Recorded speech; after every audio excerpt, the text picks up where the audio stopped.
We're really privileged to hear Kevin's story in person. In sharing his story, I'm going to steal directly from his bio, because like I said, I don't even know how to introduce him. He is fostering a critical bridge of hope between life and death for people caught in the pain of living with serious mental illness, difficult life circumstances, and more. And you're going to hear why from him yourself now. Here's Kevin Hines.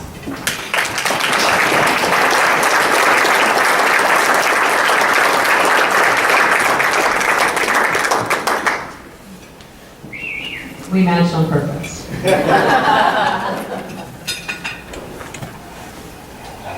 Cheers.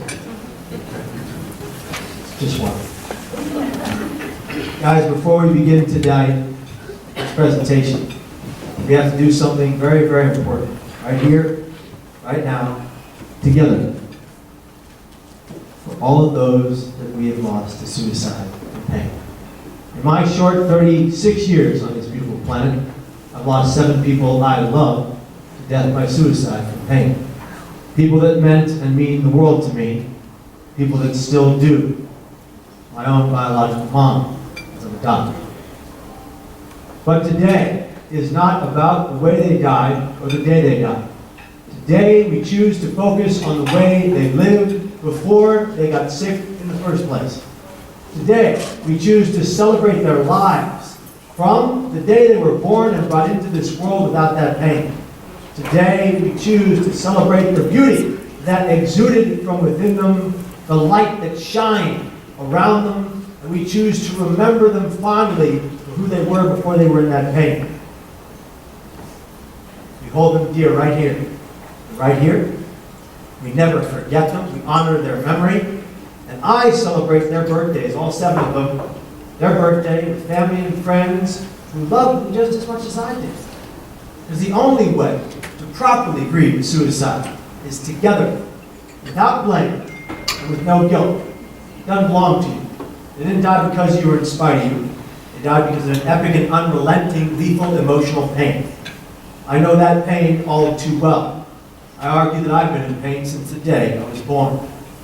For you to understand what led me to the Golden Gate Bridge to attempt to take my life at 19, to attempt to die by my hands because of my pain, you need to know the full story. You need to know where I came from, to understand what led me to that bridge.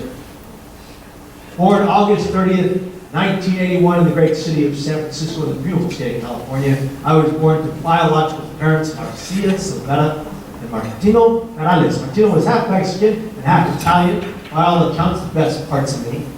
And Marcia hailed from James Bond Island, Jamaica.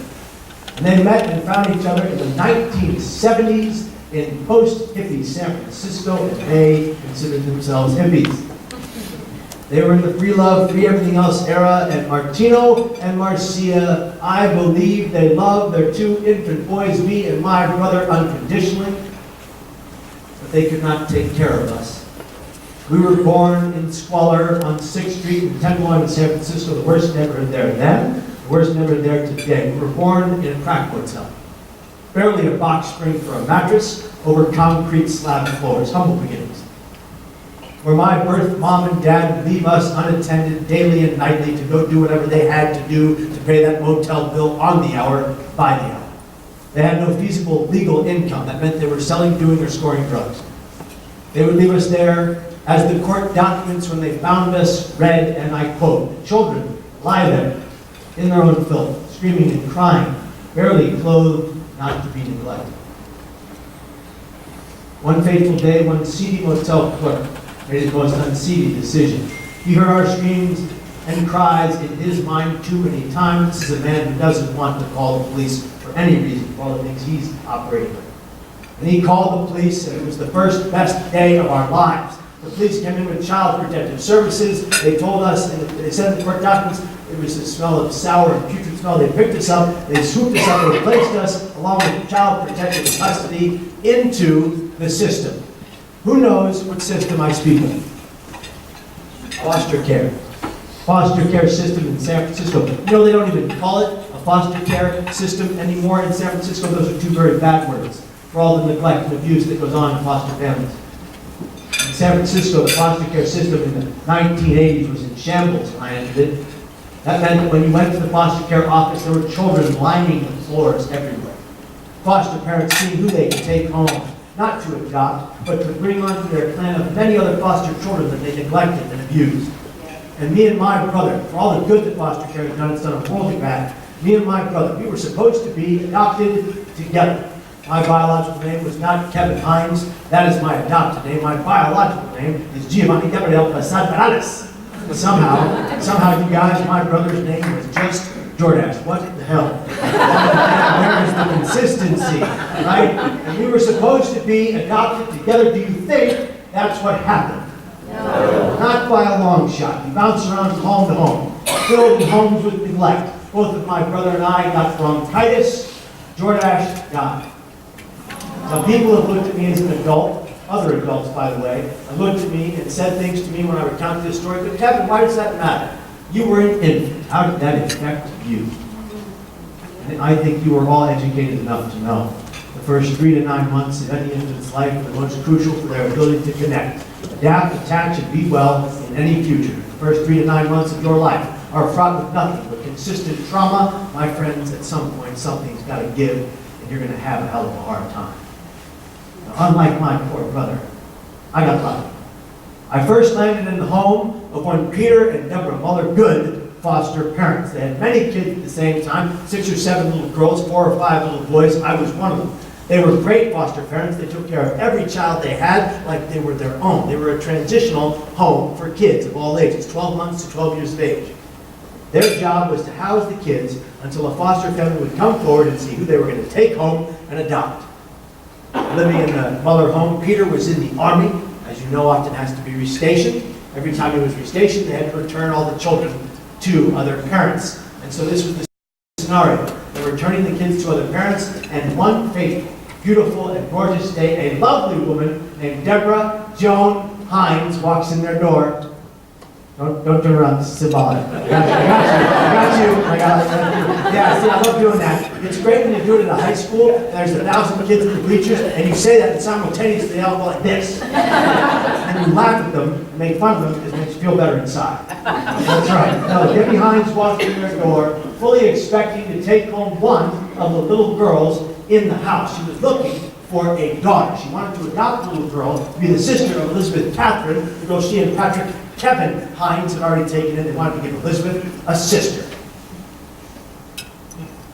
I look like a sister to you. Now, I said this in a high school setting 7 or 8 months ago, and a kid right in the middle in Australia, in the middle of bleachers, leans back and says, yes.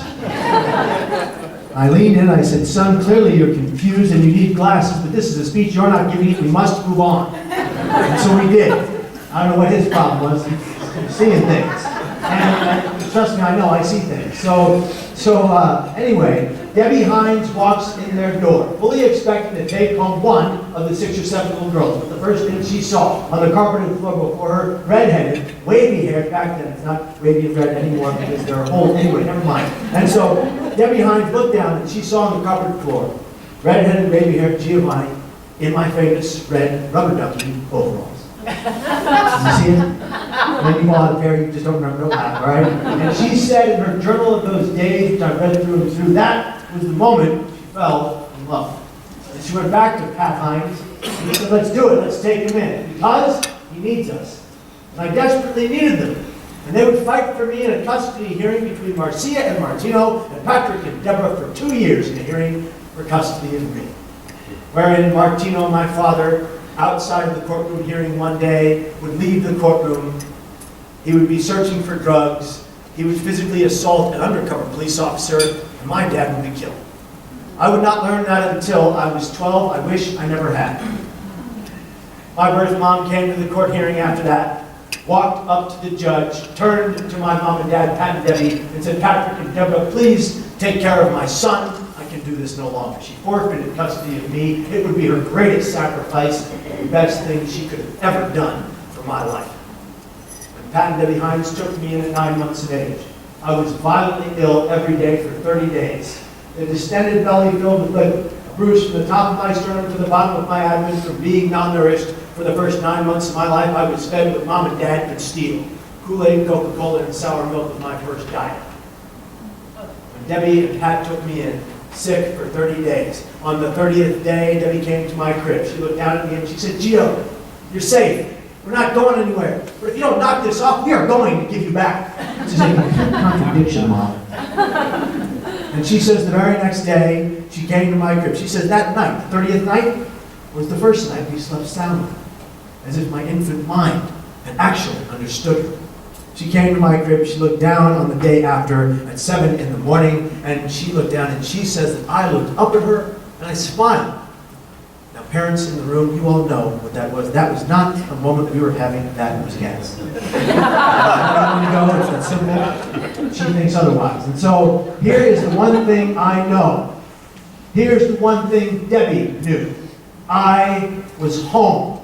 I was a Hines. Debbie and Pat Hines, they could have had natural-born children easily. They opted to take in 3 kids from 3 separate homes into one and make a melting pot of a family. Me, I'm mixed. You can think of me as everything but Russian. Or, as our president would say, no, that will offend someone. Okay, never mind. That joke's for another place, another time. You can holler at me later if you want to hear it. It's a good one. And it's not about his presidency, don't worry. Anyway, nonetheless, me, I'm mixed. My brother's black, my sister's white. People were confused. All right? In San Francisco in the 1980s, people stared at us as a family like we were a circus act. Women would cross the street when we walked with my mom. They would cross the street, they do a semicircle around us, like some kind of lion pride. They'd lean in like this and they'd do one of these. They'd lean in closer. They'd say, "Excuse me, miss, how did all of that happen?" And that's when my mom would very quickly and aptly reply, "Oh, you know, different fathers." It was epic because it was true. We all had different fathers. They would run right back across the street.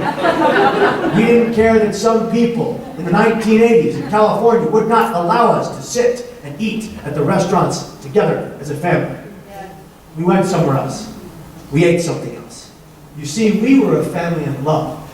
We were a family filled with unconditional love, hope, pride. We were happy. Until we weren't. Until at 17 years of age, on a stage at Archbishop Bearden High School, as I performed in a show called How to Succeed in Business without really trying, playing a character they called Gatch, my brain broke. I stood on that stage, wearing my father's old suit and tie. Patrick Kevin Hines, as I'm John Kevin Hines, is 6'1". I know you can't tell, but I'm not 6'1". I know you can't tell because I am a very tall 5'7". Why are you laughing? 5'7.25", that is a real thing. And I'm standing on that stage, performing in that show, wearing my father's old suit and tie that they'd had to kind of fit me. And I'm playing that character, and I look out into the 1,200-person theater.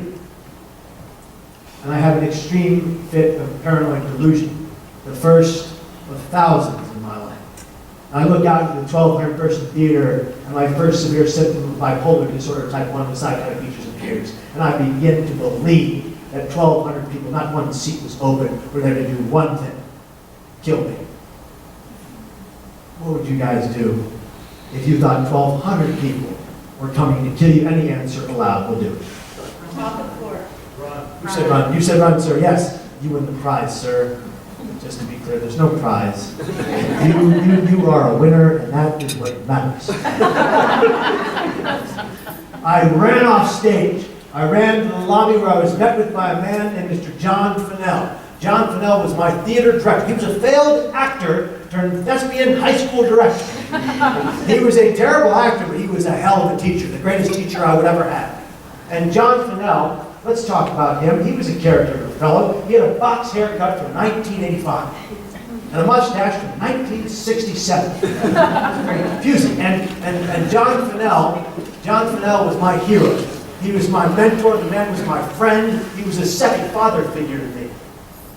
And John Fennell also had issues like my biological parents' substance use disorder. John Fennell lived with primary alcoholism. And he would sit in the back of his theater in the very back left-hand corner in the last seat in the last row. And every show he ever directed, he would drink himself into oblivion before it even started. John had primary alcoholism, and parents of all the kids in the shows would bring him his favorite bottles every show, not even recognizing how they were enabling his alcoholism. And I ran off stage, and I ran to the lobby. John met me there. He sat me down in the theater treasurer's chair. By the way, if you did anything other than what John Fennell told you to do on stage, this is how he would react. He would take his left thumb, he would place it in the right corner pocket of his mouth, he'd pop it out of his mouth, making a loud echoing popping sound, and he would say, "Hines, that's the sound in your head coming out of your..." Anyway, that's what John was doing. And he would do it often, because I often did things he didn't ask me to do, because I wasn't good at following directions. He's been that way since kindergarten. And so I meet John Fennell in the lobby of the theater. He sits me down in the theater treasurer's chair, which was fitting, because at the time I was the theater treasurer, the kid with no conceptual math skills. I was the theater treasurer, I had run unopposed, and I won like a champion. Some of you missed that. Nobody ran against me. And John Fennell sits me down, and he said, "Hines, can you please finish the performance? It's not even intermission yet. What are you doing?"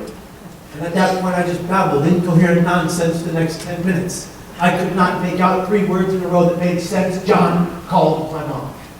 Debbie Hines. Debbie Hines. Let's talk about her before I tell you what happened when she came to the theater.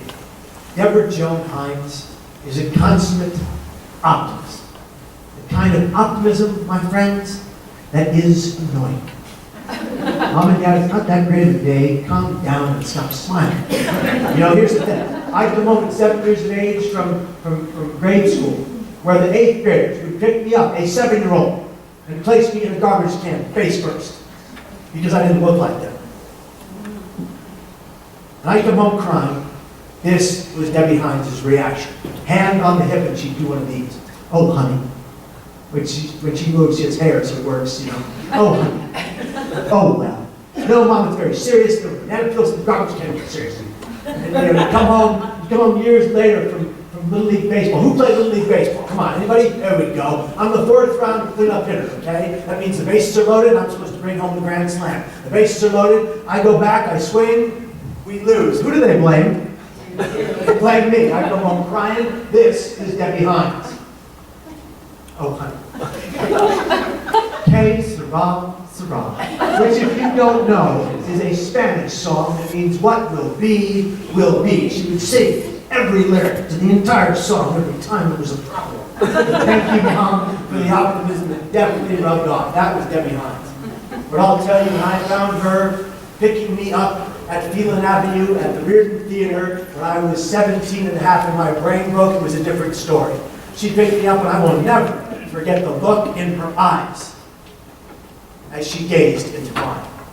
Because I could see in hers, and she could see in mine, depths of insanity brewing behind them. That face she made, those eyes she looked at me, haunt me today.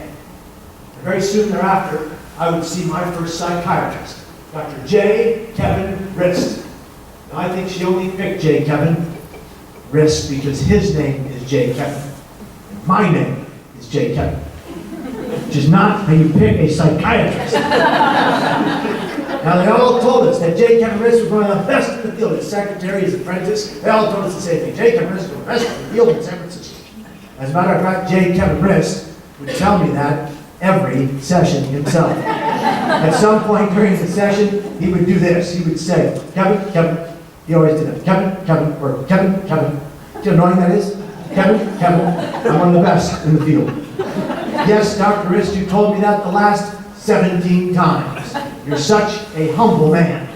That was Dr. Rist. Dr. Rist was also a character like John Fennell. He wore V-neck sweaters every day that were too bright, buddy. It's not Christmas, turn it down. He wore khaki pleated pants with the cuffs from 1982. Gentlemen, it is 2018. Flat fronts, please. That was Dr. Rist, all right? And every session, he would also say one more thing. At the end of every session, he would say, "Kevin, Kevin." See what I'm saying? He would say, "Kevin, Kevin, how does that make you feel?" And I would get very upset because for an hour I just explained to him how I was feeling. "Weren't you listening? What notes are you taking? Are you doodling on that pad? What are you doing?"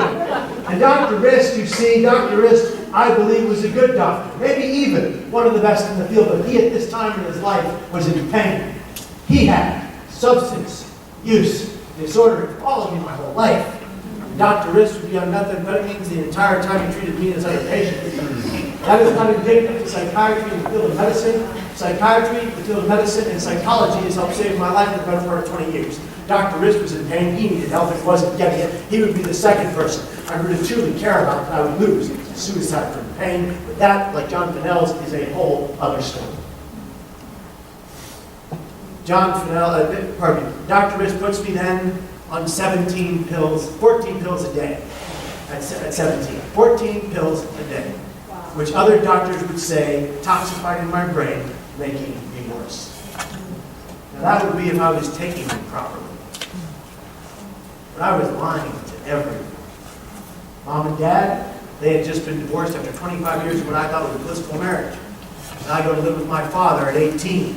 My mother kicked me out on my 18th birthday, and I don't blame her. I had punched too many holes and too many drywalls because of my aggression and rage. She was terrified. I go to live with my dad. We're fighting tooth and nail every day. Kevin Hines, is no optimist. He's a pragmatic, pessimistic, and stone-faced man.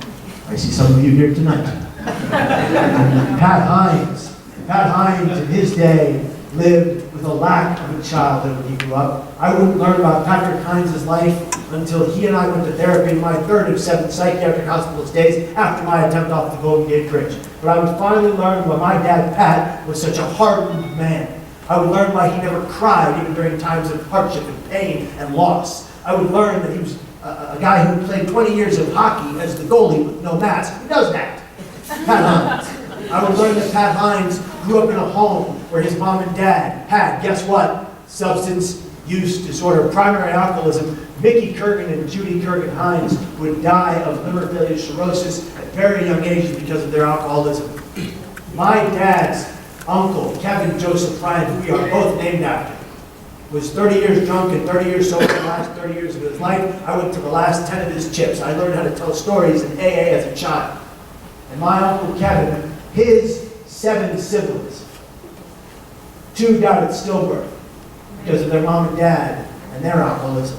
The 7, there were 9. 2 died at stillbirth. The 7 that remained, 5 of the 7 that remained in Uncle Kevin's family, 5 of the 7 brothers and sisters he had, liver failure, cirrhosis, alcoholism, they died.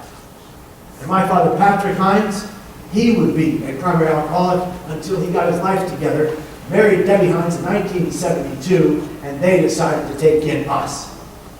And I'll tell you, growing up in the Hines home, it was a beautiful thing because Pat and Debbie worked tirelessly to make it so. Yes, my dad was hard on me, but they worked every day to give us the life that we could never have had before. And as I look at people like my dad and my mom, and the flaws that they had, because we all do. All parents have flaws. You're just human beings, you're not superheroes. But Pat and Debbie Hines were 2 saints that took in those 3 kids who had nothing and no one. But even though they gave us their unconditional love for all of our life, the 3 of us kids would see the inside of psych wards, each of us, 3 times before 30 years of age. Because of our brains. Your brain is the single most powerful organ you wield. It is mostly on automatic mode. It controls every action and inaction you take, every decision and indecision. If your brain is, for lack of a better term, malfunctioning, there goes the rest of it. I would find myself at 19, at my desk, under my bunk bed, writing a note to my mom, my dad, my brother, my sister, my best friend, Jake Lewis at the time, and my girlfriend / ex-girlfriend. It was debatable, depending on who you asked. I wrote that note, Mom, I love you, but you're not always right. Dad, I love you too, but stop bringing the office home. This isn't work. I said to my little brother, Joseph, who wanted to be nothing more than the greatest DJ on the West Coast. He was making those mixed cassette tapes when they were still hot. Who still plays mixed cassette tapes? I just need one person. There we go. Keep it alive. It's not dead yet. All right. My brother made the greatest mixed cassette tapes ever. I told my brother to be a household name as a DJ. My sister wanted to make films. I said, get it done. I said in that note to my best friend, Jake Lewis, the worst part of the entire note. Jake, you'll find another best friend, as if that is remotely how it works. I said to my girlfriend / ex-girlfriend, it's not you, it's me, which my wife would tell me today, Kevin, it is always you. Nonetheless, I put that note in my shoulder bag and that shoulder bag by the door. At 6 in the morning on the 25th of September, I walked into my father's room. My dad, Patrick, lay there with his CPAP machine. Who knows about those CPAP machines? Amen. Breathing apparatuses keep you from snoring, not Pat Hines. Pat Hines has a breathing apparatus while snoring. It's defective and he does not care. And he sounds like this behind that machine.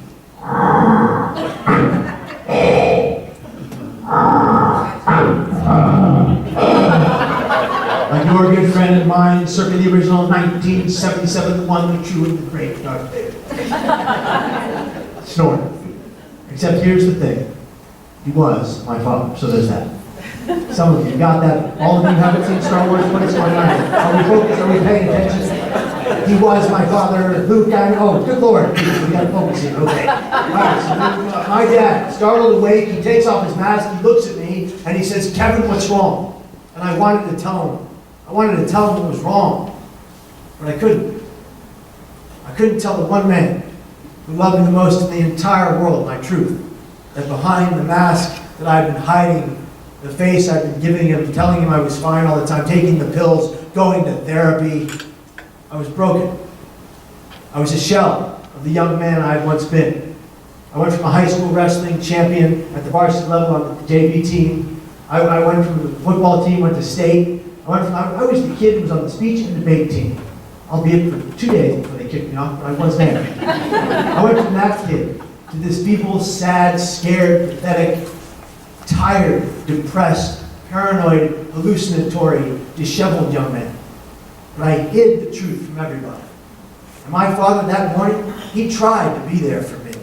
He did his best with the little education he had on mental illness. He didn't know I was suicidal.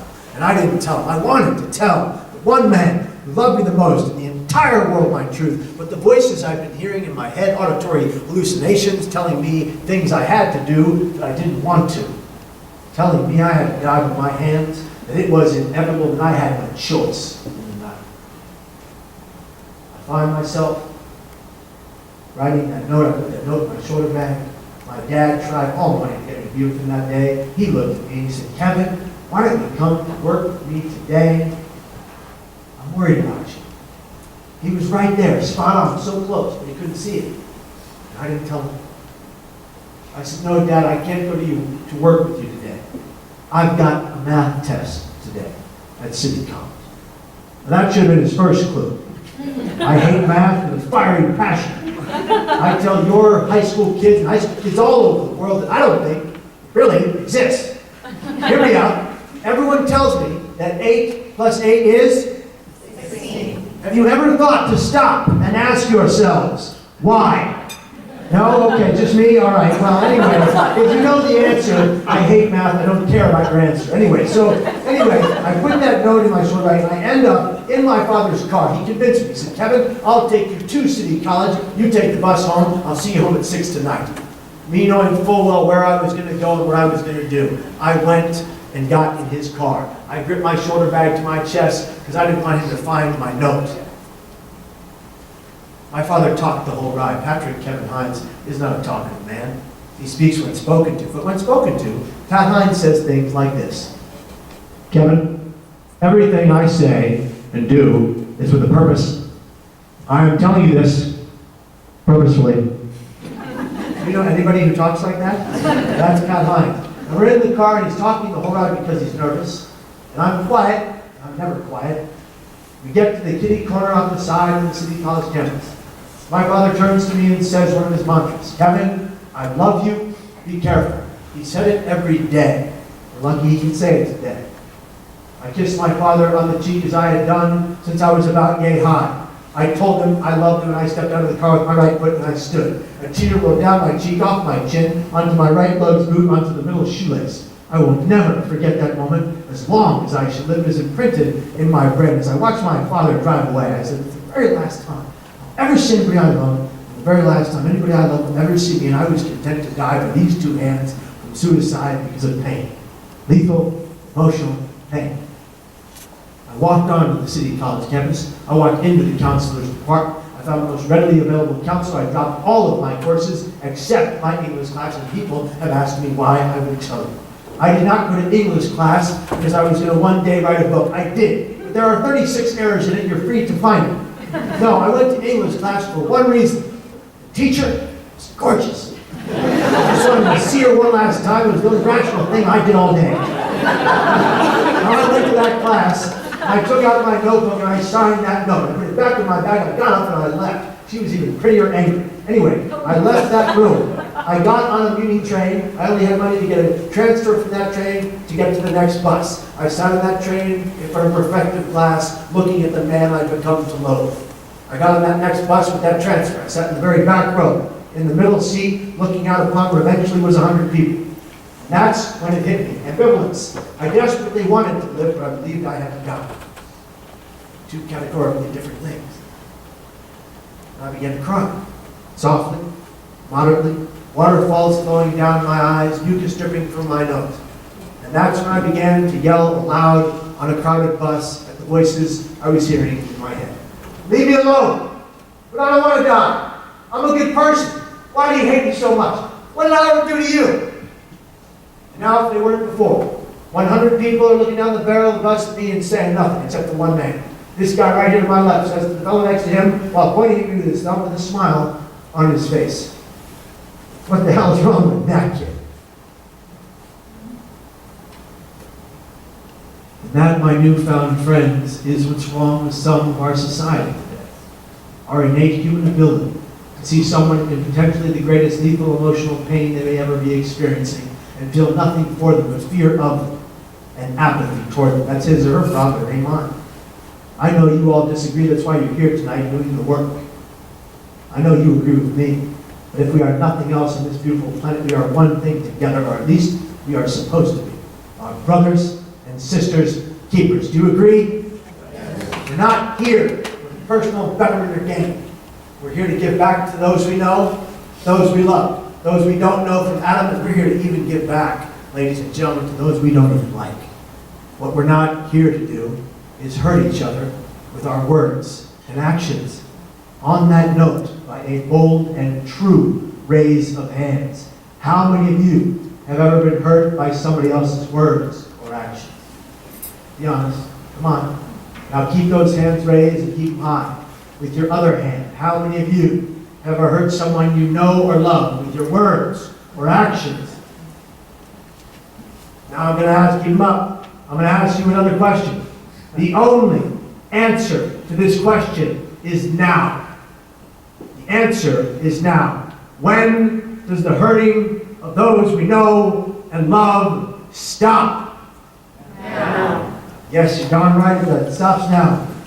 You see, you guys, I'm not trying to offend, but if we look at the sheer number of individuals in this room, the sheer number of people in this room, some of you are being hurt by those you love, by their words or actions. I know that all too well. Patrick Hines is a beautiful man.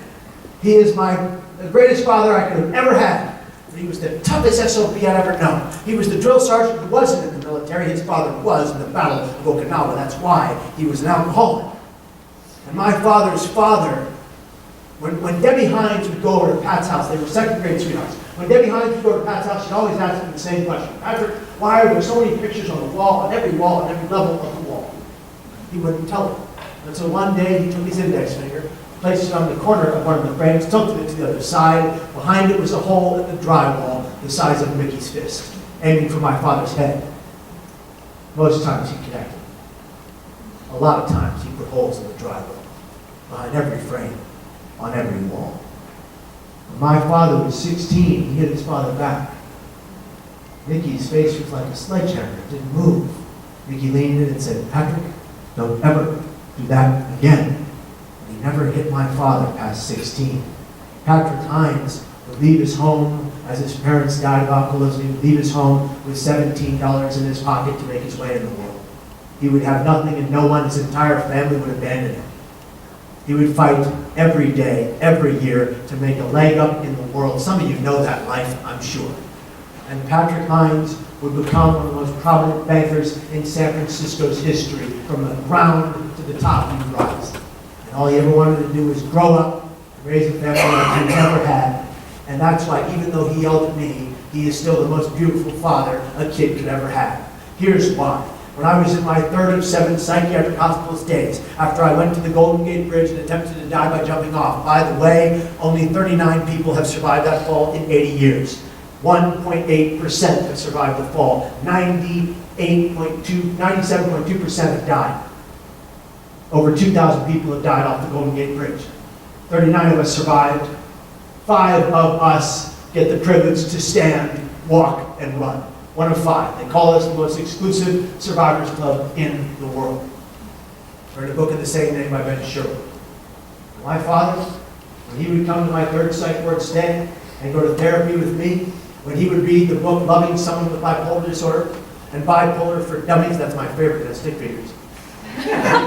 Hey, they've got one for every mental illness filled like phone books. Everyone's got issues, get yours, okay? Anyway, and so, when he'd come to my third psych ward stay and he'd learn about bipolar disorder and mental illness, when he would go to the depression and family class from NAMI, and he would learn about my pain, there was only one thing that could happen next.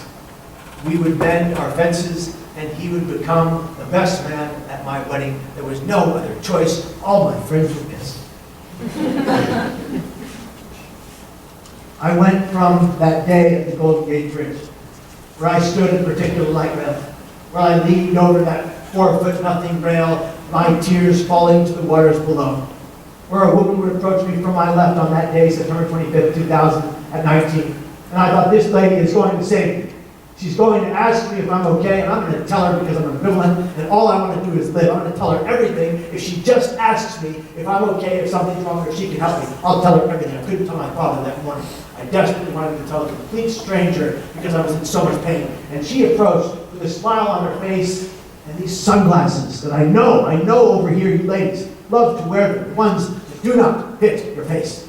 I know Jackie O did it. But she also looked like a giant human bug, just like all of you, just saying something to think about. And she approached with a smile on her face, and I thought she was going to save me. And then she pulled out a digital camera, and she said, "Bill, you take my picture?"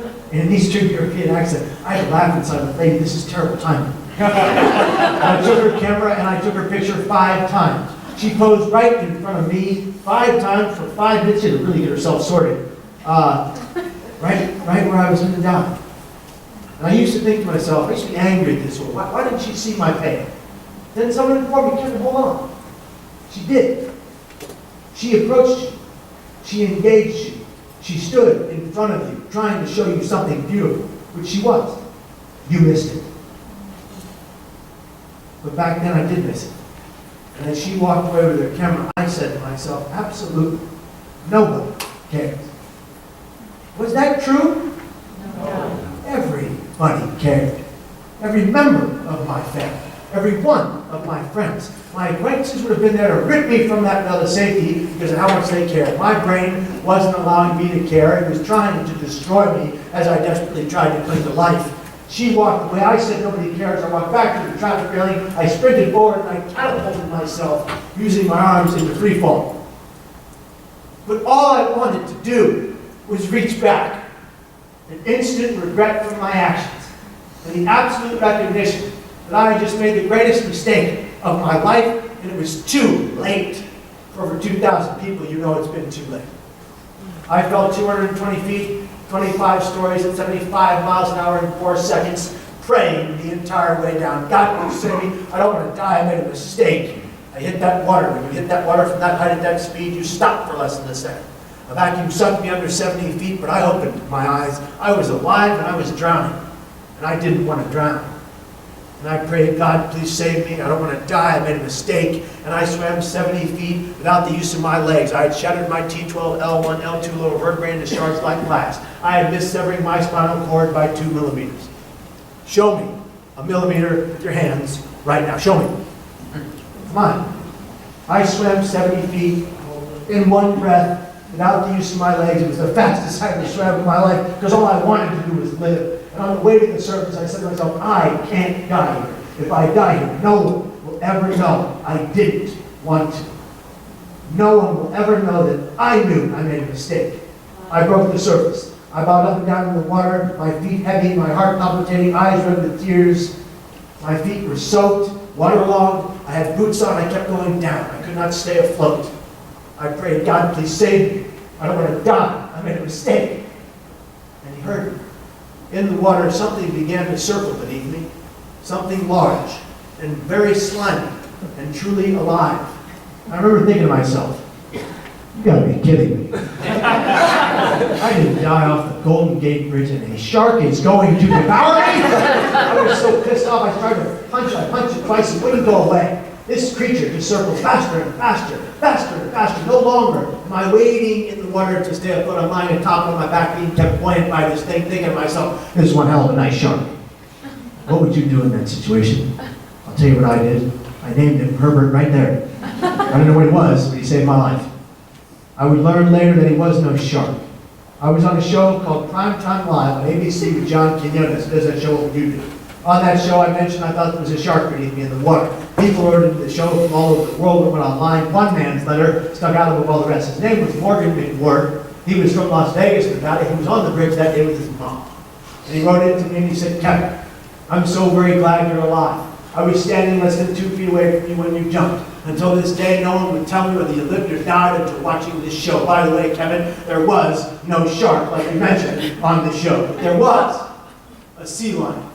And the people above looking down needed to be keeping your body afloat until the Coast Guard boat arrived behind you. Herbert is on my shirt. It says, be here tomorrow for a reason. It is my personal mantra. And every time I'm suicidal, and ladies and gentlemen, I'm sorry to tell you, I live with chronic thoughts of suicide. They plague me. They're putting in the DSM-6, the Diagnostic Tool for Mental Health, as its own disease in 2019. That's terrifying. Don't you agree? It's so rampant, it's running across this globe, chronic suicidal thinking. But I pledge to you, my faith, my wife, and my family, that I will never, ever again attempt to die by my hands. I will fight the pain, in spite of the pain, to thrive today and every day. Every time I'm suicidal, thank you. Every time I'm suicidal, I will turn to someone who loves me, cares about me, or is willing to empathize with me that I don't even know, and I will say 4 simple but effective words. I need help now. Will you help me? Absolutely. Will you help me? Will you help me? Yes, you will. All of that is why you're here tonight, to help people like me find light at the end of every tunnel. You see, you guys, I almost died by my hands on September 25th, 2000. It would have been the worst mistake I ever made. I got to live. I get to be here, and to be here, no matter the pain, is a privilege and an honor. Let me tell you something I've learned about pain. Pain is inevitable. Suffering is optional. I used to write about suffering in my blogs. I used to write about suffering in my book. I don't write about it anymore. I've never suffered a day in my life. 60 weeks ago, almost today, I developed a skin disease that caused me second-degree burns from the bottom of my feet to the top of my head. Excruciating physical pain 24 hours a day, 7 days a week, emanating from my bones to my skin across my entire body. Feeling like knives are coming through my skin every day, all day long. I could not eat. I could not sleep. I had hallucinations every day. They had to take me off of my psychotropic medication because that is what caused it. The very medication I've been taking for 20 years to mitigate my mental health poisoned my organs, causing the burns. I couldn't find anything to solve the problem. Nothing was working. Finally, my friend said to me, Kevin, try CBD oil. This is not an ad, this is a fact. I know it's over there, but that's not the point. This just threw me off today. It was amazing to see that. But listen, he said, CBD oil. I thought, this is ridiculous. That comes from cannabis. I don't want that. He said, no, it's THC-free, and we believe it can help your pain. Nothing was helping the pain. 3 of the top dermatologists in Emory could not help the pain. They didn't know what it was ailing me. I started to put on the CBD oil. I started to use a thing called eczema honeycomb. The pain went away, the burns disappeared. They had told me before this happened that I would be in this pain for the rest of my life every day. I'm here to tell you, once again, that pain is inevitable, suffering is optional. Did I want to give up from that pain? I wanted to scream every day. I was crying all day long because it was so painful, not because of emotion, because of physical pain. And now I stand before you, a new man. I stand before you, a man who was near diabetic some time ago, and I lost the weight and I got to work. I remembered my work as a wrestling high school champion. I got down to the ground because I'm physically capable. Some of us are not. We get to be here. And to be here, to exist, I believe, is a privilege and a gift, no matter the pain we experienced yesterday, today, or tomorrow. Amen. Ladies and gentlemen, I am grateful for every millisecond I get to walk this earth. I'm appreciative to the 10th degree of every place I get to go because I didn't go. Everything I get to do because I almost couldn't. And I appreciate to the 10th degree each and every single one of you that I get to look into the eyes of, make a connection with, and say hello to. Because you're all gifts to me today. You're gifts from the heavens above. You are all pertinent and important. You are all intended to be here. Think of all the children who never make it past the womb.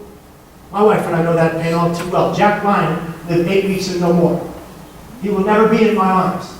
But I will think of him like he's been here the entire time. He wasn't intended to be here in physical form. You all are, for the simple fact that I'm looking at you right now.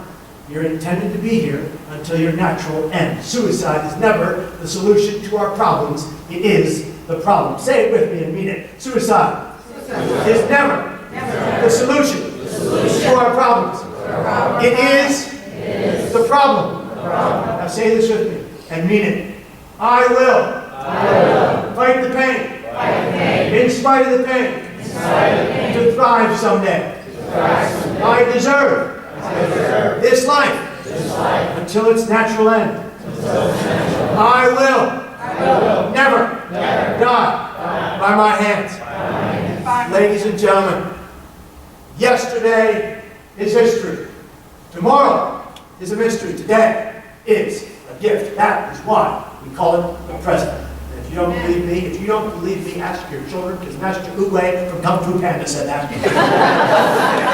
Yesterday is history. Tomorrow is a mystery. Today is our gift.